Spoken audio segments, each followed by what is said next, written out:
You think you see clearly. You think you know reality, but what if you don't? What if everything you know is not the world itself, but your mind interpreting it? Kant thought so. No, he knew it. Immanuel Kant said, "You never see the world. You only see your version. You see through filters, not through truth. You think you're looking outward, but you're staring inward. Your senses lie. Your brain fills blanks. Your memory rewrites facts. Your beliefs bend perception. And still, you trust it all." Kant called it the phenomenal world. The world as you experience it, shaped by time, space, cause, effect, categories of thought built into your mind. But beyond that, there's something else, something unreachable, the noumenal world, reality as it is, not as you see it, but as it exists beyond you. And here's the twist, you can never reach it. You're trapped, not by chains, but by perception. You live in a filtered reality, crafted by your biology, by your psychology, by your limitations. Ever looked at an illusion, a drawing that moves, a still image that bends? Your brain makes it dance, because your mind hates gaps. It completes patterns. It assumes meaning. It edits truth. Now imagine if it does that with drawings. What is it doing with life, with people, with choices, with the past? You think you're objective, but you're not. You see through lenses. Cultural, emotional, evolutionary. You don't see facts. You see filtered facts. You don't hear truth. You hear truth shaped by memory and mood. You don't react to life. You react to your version of life. And yet, you argue, you judge, you assume. Kant would smile at that. He wasn't saying truth doesn't exist. He was saying you don't get direct access to it. You only get perception, and perception is personal. So what does that mean? Should you stop trusting yourself? No, but you should become aware of your bias, aware of your framing, aware of the illusions you call reality. Think of a courtroom, two people, one event, two stories, one truth. Which one is right? Both? Neither? Each saw their version. Each believed it completely.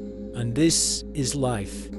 This is why people clash, why families break, why wars start. Because each side is sure they see reality, but no one does. Not completely. We're guessing, estimating, projecting, reconstructing.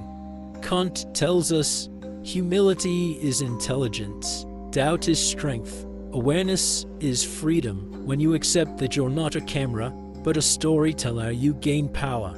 You begin to question your first reactions, your anger, your judgments, your truths. You stop saying, "I saw it with my own eyes," and you start asking, what was I really seeing?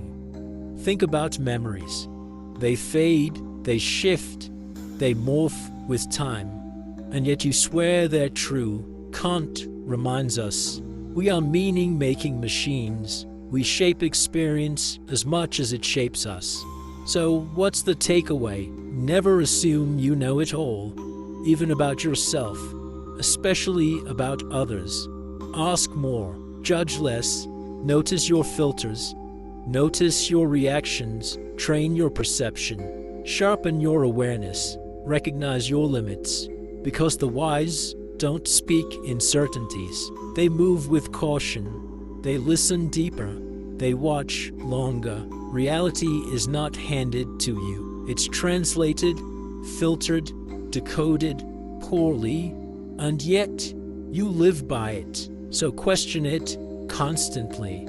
That's not weakness, that's the beginning of mastery. And if you want to grow, you must first say, "Maybe I'm wrong." That phrase, can change your life. It breaks illusions. It humbles the ego. It clears the fog. Kant didn't destroy truth. He protected it. He showed us how easily we mistake the map for the territory, the shadow for the substance, the thought for the thing. You want real clarity? Then start by doubting clarity. Because the moment you say, I already know, you stop learning. But when you say, I only know my version, you open the door to growth, to nuance, to depth, and maybe to something closer to what's real. So the next time you're ready to fight for your view, stop and ask, what am I really seeing? What assumptions shape my lens? What illusions am I defending? That question might save your mind, might save your relationships, might save your life. So keep your eyes open, but more than that, keep your mind open, because you're not here to be right, you're here to wake up. And waking up means seeing through your own illusion.